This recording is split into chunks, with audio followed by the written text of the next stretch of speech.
Considered part one in this two-part sermon series entitled The Ups and Downs of Life. And I mentioned to you that of the 66 books of the Bible, there are only two books that bear the name of women. The book of Ruth, which has 4 chapters, and the book of Esther, which of course has 10 chapters. And I also told you last Sunday morning that both Esther and Ruth have very interesting stories. They share some similarities. They also have some differences. Ruth was a Moabite. Esther was a Jew. Both women eventually found themselves in a foreign land. Ruth made a willful choice to leave Moab with her mother-in-law and go to Israel. Esther and her people were taken as captives from Israel into the land of Persia. Ruth and Esther came into most favorable situations. Ruth married Boaz, a wealthy landowner. Esther became the queen of the most powerful ruler of that time. Both books are remembered for 2 often quoted statements. Do you remember the statement that we remember Ruth by? Let me just read it again this morning. It's found there in the first chapter of this book by her name. But Ruth replied, "Don't ask me to leave you or turn back. Wherever you go, I will go. Wherever you live, I will live. Your people will be my people, and your God will be my God. Wherever you die, I will die, and there I will be buried. May the Lord punish me severely if I allow anything but death to separate us." We often look at the quote that we find in the book of Esther too, and I'll share that with you in just a few minutes. I said to you last Sunday morning, and I'll say it again, and it goes so well with what we've already heard Eleanor say, God used both women in remarkable ways. God uses the most unexpected people in the most unusual situations to bring about extraordinary results. Now this morning, we'll continue to look at the story of Esther. As we've already heard today, the book of Esther has 4 main characters. There's the king. There's a wicked man named Haman. And there are 2 Jews, Mordecai and, of course, Esther. Esther and her people had been taken captives from Israel into the land of Persia. We are told that the king of Persia reigned over 127 provinces from India to Ethiopia. Without question, he was the most powerful, albeit ruthless, ruler. His word was law. In the course of events, the king became very displeased with his current queen. Gentlemen, do you ever become displeased with your queen? Ladies, do you ever become displeased with your king? We'll leave those 2 questions in the air and let you think about them maybe throughout the day. But in that day, when the king was displeased with his queen, he didn't just express his displeasure. He just didn't sit down and have a heart-to-heart talk. He forever banished the queen from his court and his presence. Ladies, aren't you glad that the king in your life doesn't have that privilege or power? And gentlemen, aren't you glad that it doesn't turn around the other way? And those ladies that supposedly love us would banish us from their presence. Well, that's what the king did. He didn't like what the queen had been doing, and he just said no more. And she was banished from his court. and his presence. The king was then encouraged to seek a new queen. And Esther, who unbeknownst to the king, was Jewish.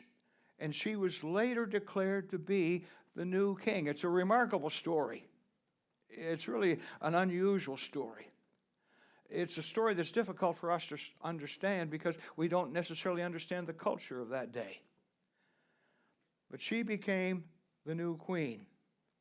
And the question that I ask when I read this account in Esther is, how could something like this ever happen?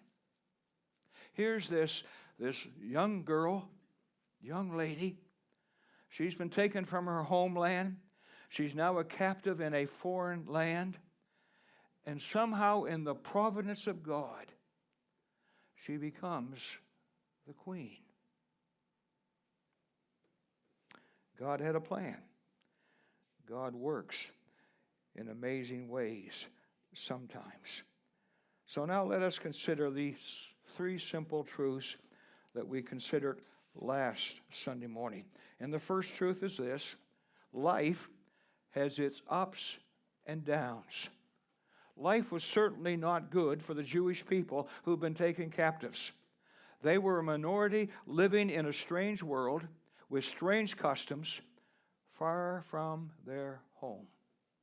We can't hardly imagine it, what it would be like for these Jewish people to be taken from their land and all of a sudden find themselves in a new country with all that was going on, the strange customs and the strange activities and the strange people. We can only imagine what they must have thought and what they must have been feeling. And during this time, Haman, a wicked, cruel man, devised a plan to destroy all the Jews in the entire empire. His plot was approved by the king. Prior to all of this, we are introduced to another Jew, Mordecai. Some years earlier, he had adopted Esther into his family and raised her as his daughter. As the story unfolded, we read that Mordecai discovered the plot and was devastated, as were all the Jews when they learned of the king's decree. We are told that all the people fasted, wept, and wailed, and many lay in burlap and ashes. And as we've already heard this morning, Mordecai then sought the help of Esther the queen. He implored her to intercede on behalf of her people. Now, life for Esther at this time was probably an up.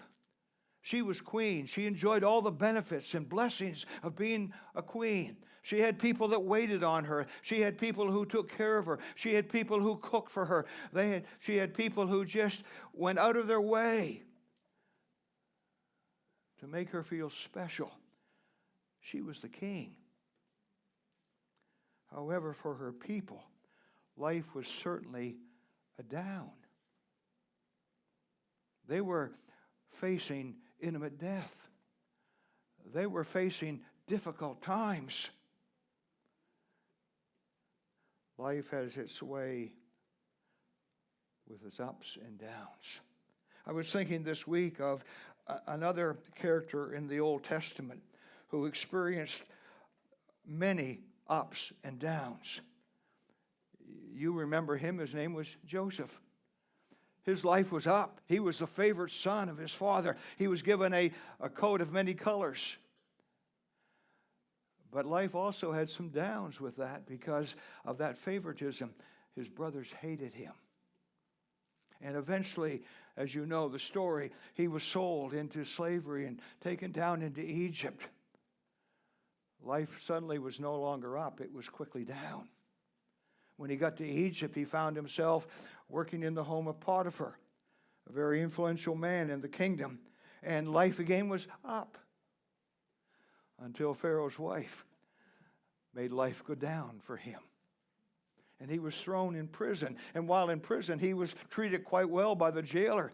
Life was a little bit more up, but it was certainly a down time for him until one day he was released from the prison. And then he became second in command only to the Pharaoh. Life had a way of ups and downs. All of us experience some of that in our lives. Many of you here this morning have been praying for our son-in-law Brad and our daughter Heidi. We've been able to see some improvements in Brad's life. When we were there at Christmas, it was almost as if Brad was as he used to be, and it was a delight. But life for Brad hasn't always been up. And this past week, they had another down. He's developed a hernia because of some operations and things that have gone on. And they were on their way Thursday morning to Cleveland, to the Cleveland Clinic for yet another surgery scheduled for Friday morning. They got about halfway there, and Brad was in such terrible pain. Heidi had to pull over and stop.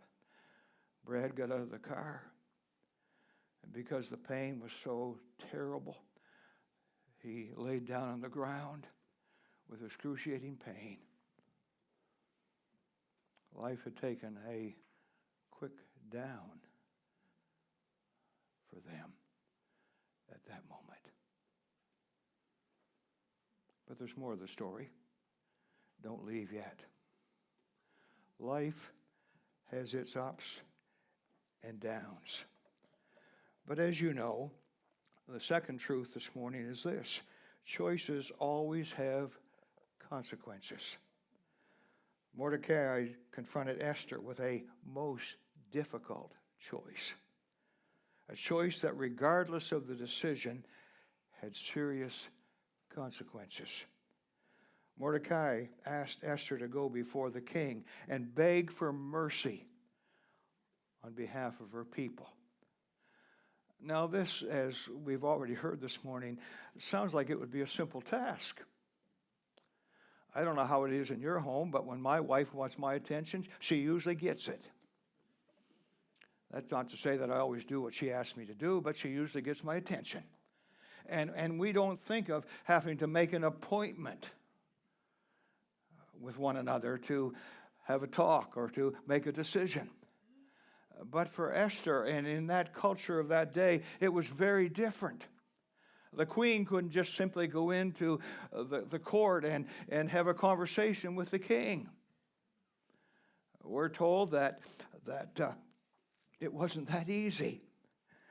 In fact, depending upon the mood of the king, it might be a very dangerous act.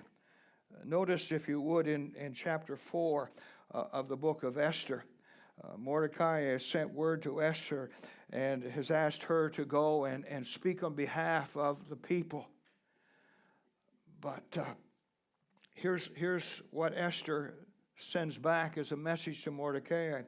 She said, all the king's officials and even the people in the provinces know that anyone who appears before the king in his inner court without being invited is doomed to die unless the king holds out his gold scepter. And the king has not called me to come to him for 30 days. And so here's this request that Mordecai sends to Esther. Could you just go and speak on behalf of your people? Could you plead for mercy? And she responds and says, it's not that simple.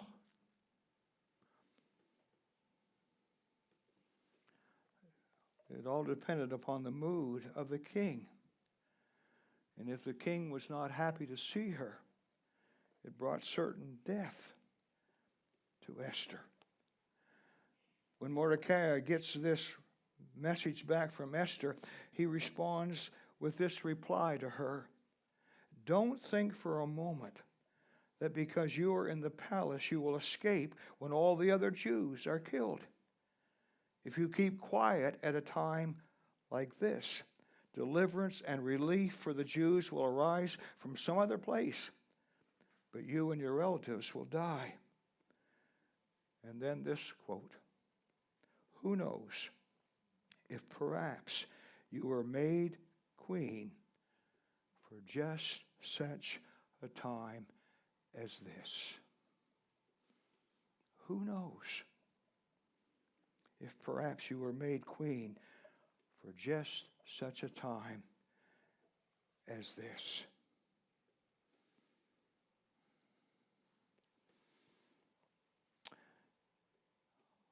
When Esther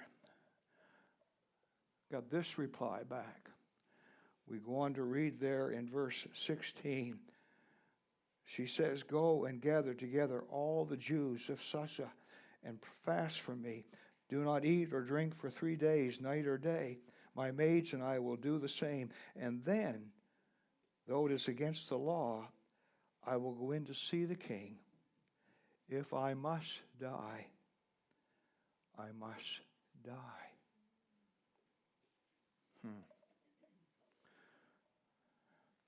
Right choices are not always easy choices.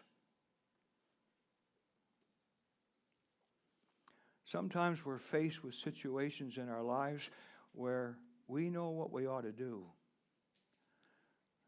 Do we have the courage to do it? And here Esther was faced with a very, very, very difficult decision. She's the queen. She's enjoying all the benefits of being the queen. And she's asked to go before the king and beg for mercy, knowing that if the king is not pleased with her, not happy to see her, that she faces certain death. I don't know why it is, and maybe some of you have experienced this, but for several weeks now, I've been dwelling on this thought: for just such a time as this. You know how sometimes things just get stuck in your mind? This verse, these words have just stuck in my mind. And there are different thoughts that come with this statement. For just such a time as this. I think about our world with all that is happening. I think of the unrest and the conflict in the Middle East. I think as I listen and watch the news, I wonder what's going to happen next. Such a time as this. We live in a world where there's political unrest, where there's economical concern, where certainly morality and spirituality is all part of it. For such a time as this. I wonder, as I think about this phrase, is it speaking to us about the seasons of our lives? Some of us in this room this morning, sunset is getting closer all the time. For many of us, we've got less years ahead of us than what we have behind us. We can't go back. None of us can predict the future. It's an unknown time at best. And then I think of this phrase and I wonder, do we sometimes wish it was not such a time as this? I don't know about you, but sometimes I think, I wish I could turn the clock back and live where life seemed to be more simple. Not nearly as complicated. Not nearly as challenging. But there's nothing we can do about that. This is only the time we have. For such a time as this. So how do we live in such a time as this? Well, I certainly don't have all the answers, but there are 4 things that I want to leave with you as we wind this message down this morning. How do we live in such a time as this? The first thing I would share with you is this: we cannot change our world with all the unsettling events. But with God's help, we can maintain a godly attitude in the world that we live in. Do you understand what I'm saying? We can't change all the things that are happening in our world. But we can live in such a way that God is honored and glorified in our lives in the world that we live. I've come to this conclusion. It isn't terribly profound, but I've come to this conclusion. I can't control the world out there, but I can control, with God's help, the world in here. My world, your world. So we can't change the world, but we can maintain a godly attitude in the world that we live in. The second thing that I would leave with you is this. We can keep the most important things in our life a top priority. Keep first things first. Things like family, relationships, our walk with God. Refuse to get caught up in political debates, actions and issues that divide. Petty things in the light of eternity will not matter. I'm sorely tempted to get on a platform here this morning where I just would like to kind of rant and rave a little bit about some of the political debates that are going on in our world. I've come to this conclusion, friends. We need to spend less time debating and more time praying. We need to spend less time finding fault and loving one another more. We need to spend less time being critical.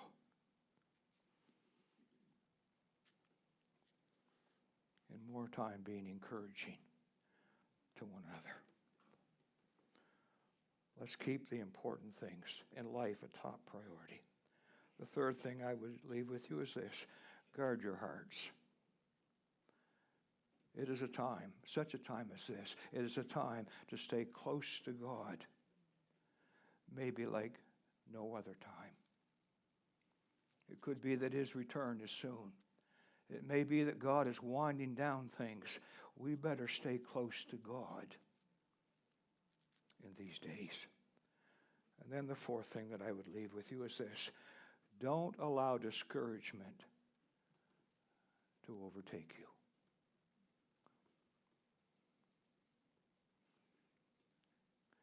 We hear so much bad news that if we're not careful, that bad news can overwhelm us. But let me also say this morning. There's some good news. God's doing some things. Don't be discouraged. Don't allow it to overtake you. Why? Because of this third and final truth. Life has its ups and downs. Choices always have consequences. But here's the good news. God is faithful in the ups and downs of life. Esther made the choice to go before the king. I can't imagine how she must have been feeling. I do know this. There have been people praying for her. And she didn't go alone. God went with her. We've probably all had experiences in our life where we face some really, really difficult situations. And we wondered, how in the world will we handle it? I've had some sleepless nights where I've tossed and turned and rehearsed everything that I was going to say in that difficult meeting the next day. And I've been amazed at how many times God had gone before us. And things weren't nearly as bad as I anticipated them to be. And so she went before the king. She made that choice, and it took great courage. And God used her to save her people. And if you haven't read the story yet, do so. God was faithful. And God will be faithful to you, to me, when we follow Him with all of our hearts. Brad and Heidi had to pull over Brad was laying on the ground. And God sent an angel. His name was Matt, who saw the situation, stopped, went to where Brad was, told them that he was a paramedic.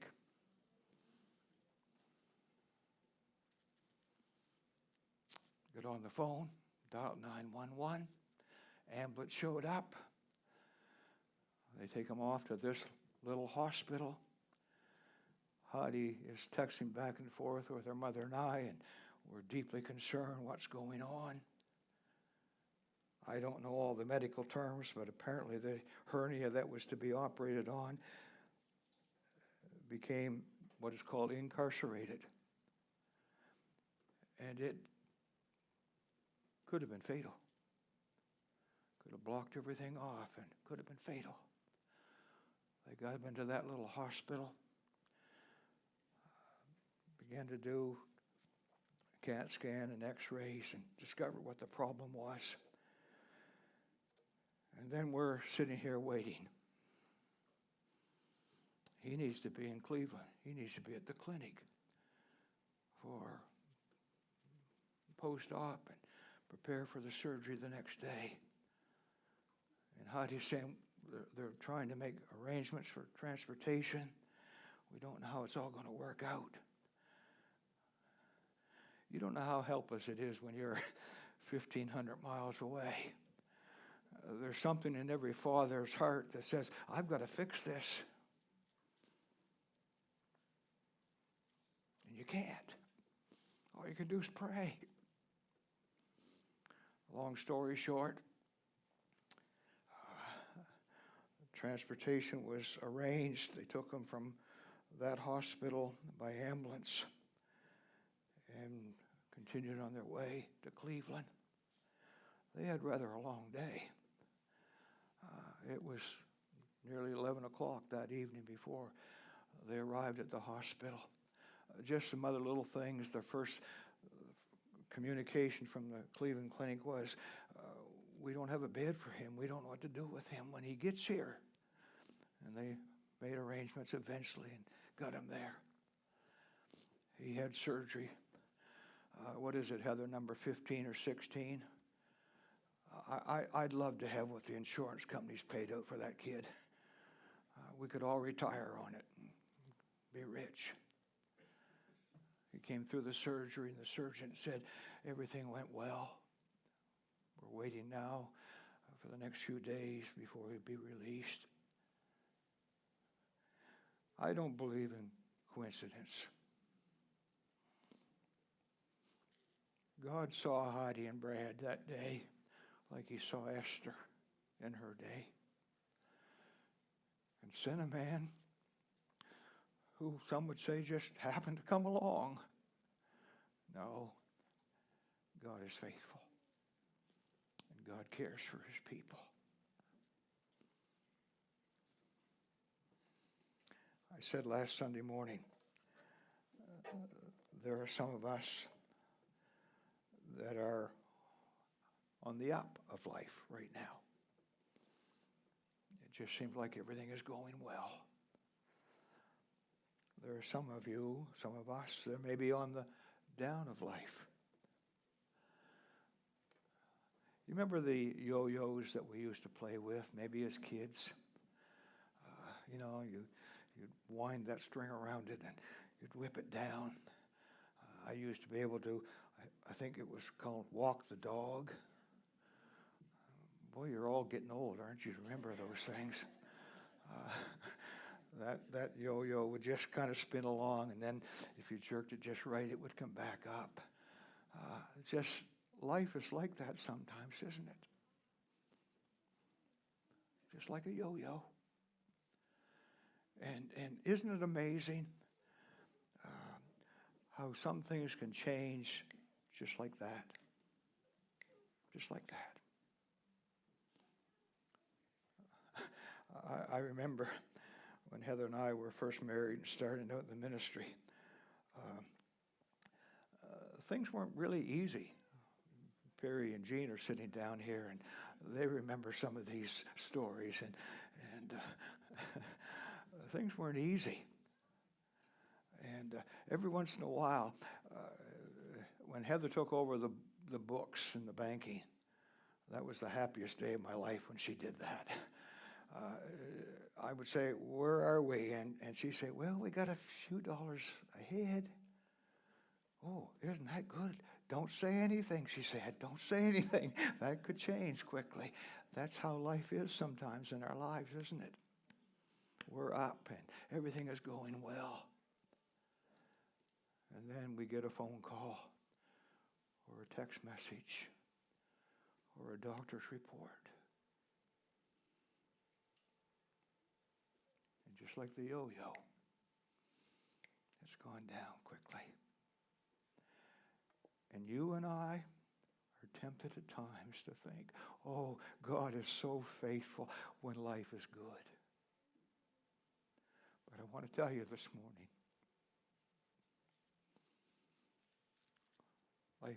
God is faithful when life isn't so good as well.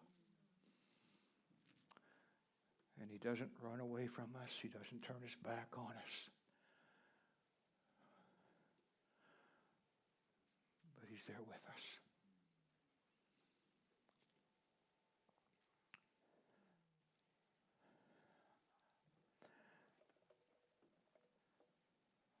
Last Sunday afternoon,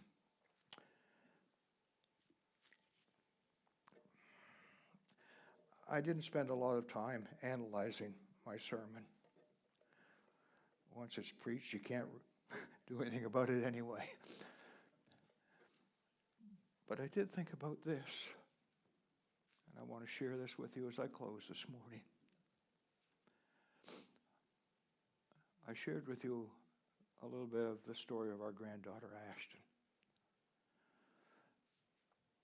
How God, in a wonderful way, has turned her life around, made a difference.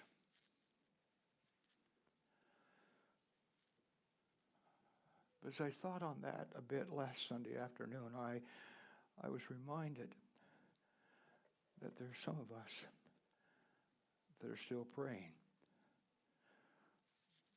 for the Ashtons in our lives. And we haven't seen them turn around yet.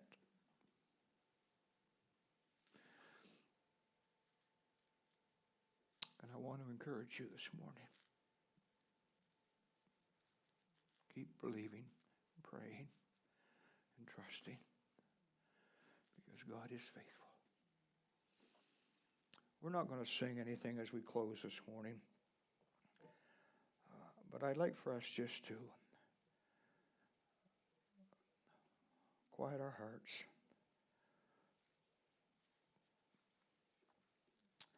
maybe bow our heads if we need to. Maybe just spend a moment thanking God for his faithfulness.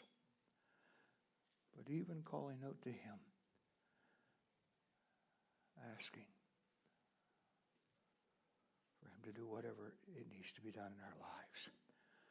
But also like Esther, telling God this morning that we're willing to be what he wants us to be for such a time as this. Let's just be quiet, and then I'll close our time in prayer this morning.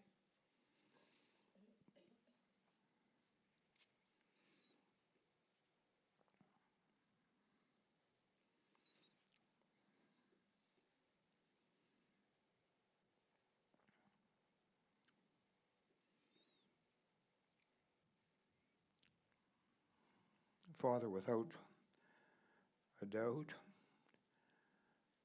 none of us will probably face the kind of situation that Esther faced, where we will be called to beg for mercy on behalf of our people.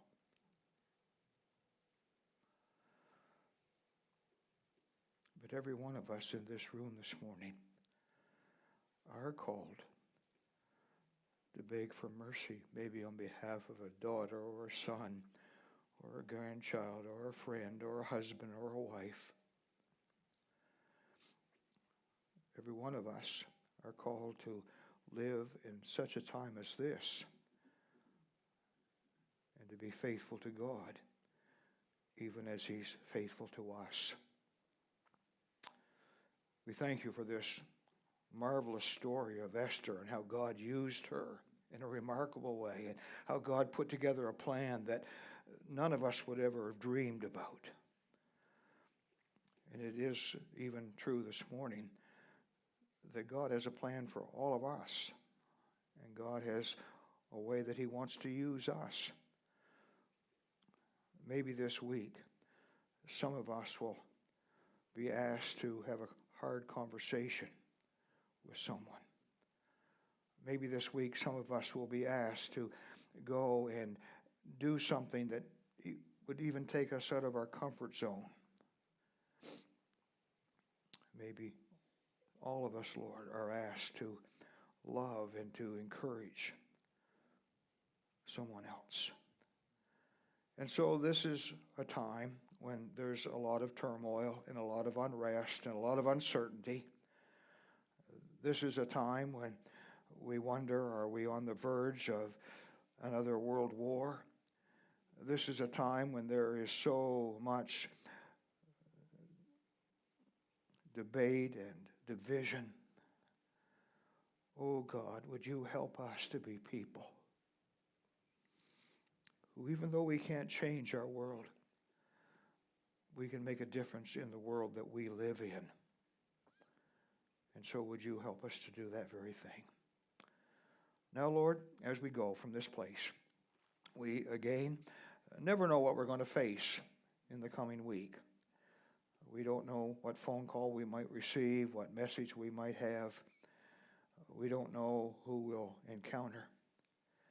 Would you help us to be salt and light and to make a difference in our world? And so go with us now this morning. We pray in Christ's name. Amen. Amen.